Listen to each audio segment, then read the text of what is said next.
Fantastic. চাঁদনি, অবশেষে তুমি আমারই হলে। চাঁদনি, তোমাকে পেয়ে আমার ভালোবাসা আর সার্থক হয়েছে। চাঁদনি, সার্থক হয়েছে। I love you, Chandni. I love you. আরে চাঁদনি, চাঁদনি, চাঁদনি, এই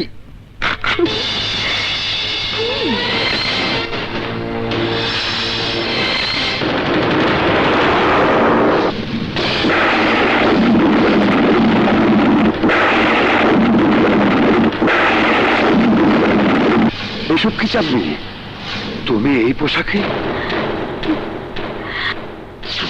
Oh my God! আমি তো অসহ্য হয়ে গিয়েছিলাম 12 হাত শাড়ি পরে। বাপরে বাপ, কি ঝামেলা! দম বন্ধ হয়ে গিয়েছিল আমার। হ্যাঁ, এখন আমি নিজেকে ফ্রি মনে করছি। কি বলছো তুমি? আমি তো কিছুই বুঝুনি। তাহলে বুঝিয়ে বলি মিস্টার শান্ত, আমার আসল রূপ এটাই। অযথা গ্রামে যা দেখেছো ওটা অভিনয়। আমি কোনো গ্রামের মেয়ে নই, ঢাকার মেয়ে, যে তোমার মতো লোকদের আঙ্গুলের ইশারায় নাচাতে পারি। মানে হলো আমার নাম চাঁদনি না, চান্দা। ঢাকা শহরের আমি হচ্ছি নাম করা কলগাল চান্দা।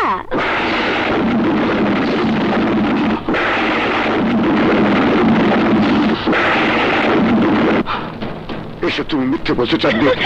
আরে মিথ্যে তো এতদিন বলেছি, তোকে ধোকা দিয়েছি। খেলা করছিলাম তোর সাথে, খেলা। কিন্তু কেন? কেন আবার? তোর সম্পত্তির জন্য। আমি তো সবসময় বড়লোক হবার স্বপ্ন দেখেছি, তাই ভেবে দেখলাম রোজ রোজ বড়লোক ফাঁসিয়ে বড় জোর 10-15 হাজার টাকা পাই, তাদের জীবনেও বড়লোক হওয়া যাবে না। কিন্তু আমি জানি তুই সত্য জানার পর আমাকে তালাক দিবি। দে তালাক। আজকের মতো কোনোদিনও এক রাতে এত টাকা আমি কামাই করিনি।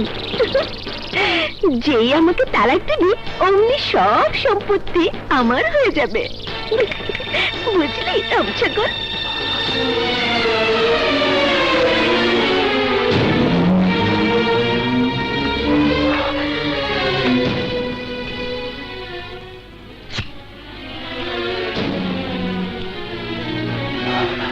আমার সাথে এত বড় প্রতারণা!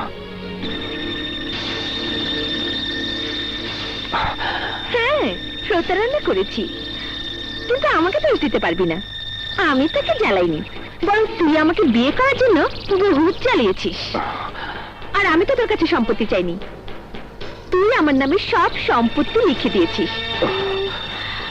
তবে তুই চাইলে তোর সব সম্পত্তি নিজের কাছে রাখতে পারিস, যদি তুই আমাকে তোর বউ হিসেবে মেনে নিস। আমার জীবন থাকতে তোর মতো বেশ্যাকে কোনোদিনও মেনে নেব না। তাহলে কি করবি? ইচ্ছে হচ্ছে এখন তোকে গুলি করে মেরে ফেলি, কিন্তু না, মা এসব সহ্য করতে পারবে না। মায়ের মুখের দিকে তাকিয়ে আমাকে সব সহ্য করতে হবে। তাই বলে ভাবিস না আমি হেরে গেছি। প্রতারককে আমি কখনো ছাড়বো না। আরে যা, তুই কি আমাকে ছাড়বি রে? এই চান্দা একবার যাকে ধরে সে আর কখনো ছাড়তে পারে না। বাদ দে সব কথা, চল। আরে দাঁড়িয়ে থাকলে যে? ঠিক আছে, লাইট থাকলেও আমার কোনো অসুবিধা নেই। ওইসব লজ্জা টজ্জা আমার। আমাকে চিনতে পেরেছেন স্যার? নাম বলো। আমি আপনার জমির দালাল, পিঙ্কির ভাই। বিয়ে করলাম, দাওয়াত পাইনি। তা বাসর কেমন করছেন স্যার? ডিস্টার্ব করো না মিশা। লাইন কাটবেন না স্যার, লাইন কাটবেন না, জরুরি কথা আছে। বলো, শুনছে। পিঙ্কি মারা গেছে। তার চেহলাম আগামীকাল। দুঃখ পেলাম মিশা, আমি অনুতপ্ত। পিঙ্কি চেহলামের সব খরচ আমার। কাল এসে চেকটা নিয়ে যেও।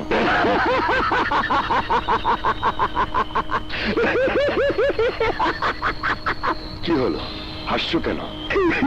স্যার শান্ত চৌধুরী, পিঙ্কির অপমানের প্রতিশোধ নেবার জন্য আমার রক্ষিতা চান্দাকে তোর সংসারে ঢুকিয়েছি। সারা জীবন তুই মেয়েদের ইজ্জত নষ্ট করেছিস, এবার চান্দা তোর ইজ্জত লুটবে। Good night, good night.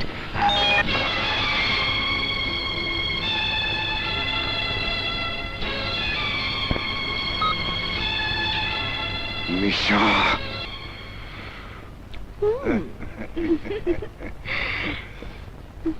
কিরে চান্দা, বাসর কেমন হলো?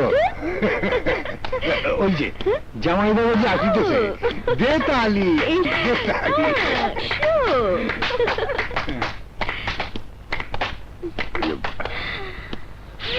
এই যে আমার স্বামী, তোমার আত্মীয় স্বজনের সাথে পরিচিত হবে না?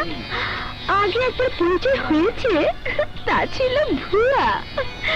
আমার বাবা ইমান আলী। কিন্তু আমি তোমার সাথে বেইমানি করেছি, এটি আমার কাজ। আমি মেয়ের দালাল, চান্দার হয়ে কাজ করি। এই শহরের বড় বড় হোটেলে নাইট টুক বেশি, সেখানে আমি নাম করা দালাল। আর তুই যাকে শাশুড়ি রূপে দেখেছ, সে হচ্ছে যাত্রা অভিনেত্রী, তাকে ভাড়া করে এনেছিলাম। আর এই হচ্ছে শীতল, তোমার শালিকা। নাম শীতল হলো, ওর শরীর খুব গরম।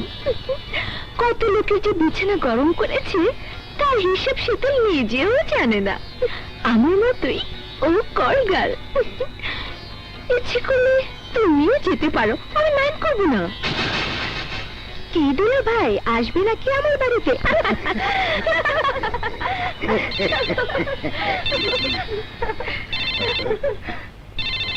হ্যালো, ইমান আলী, তুই যে নাম করা দালাল তাতে আর কোনো সন্দেহ নেই। তুই খুব সুন্দর করে কাজ শেষ করেছিস, এক্ষুনি চলে আয়, বাকি টাকাটা নিয়ে যা। খুব ভালো করেছেন, দু একদিন বেরিয়ে যান। না বিয়ান সেবা, থাকতে পারবো না, এখনই চলে যাব। আমি এক লোকের কাছে 50,000 টাকা পাই, এখন না গেলে টাকাগুলো আর পাওয়া যাবে না। আমি আবার এসে বেরিয়ে যাব। চল মা, আসি মা। আসি দুলা ভাই, আমার কথা মনে রাখবেন, আমি অপেক্ষা করব। কোন কথা মনে রাখবে? আমি দুলা ভাইকে দাওয়াত দিয়েছি, অবশ্যই যাবে। কিরে যাবি না? হ্যাঁ যাবো। আসি দুলা ভাই। আচ্ছা ঠিক আছে, আচ্ছা ঠিক আছে। চল বাবা, আমাদেরকে মাজারে যেতে হবে, একটা মানত আছে। তুমি যাও মা, আমি একজনের সাথে দেখা করে আসছি। দেরি করিস না। আচ্ছা ঠিক আছে। চলো চলো বাবা, এসো। হ্যাঁ মা, চলুন।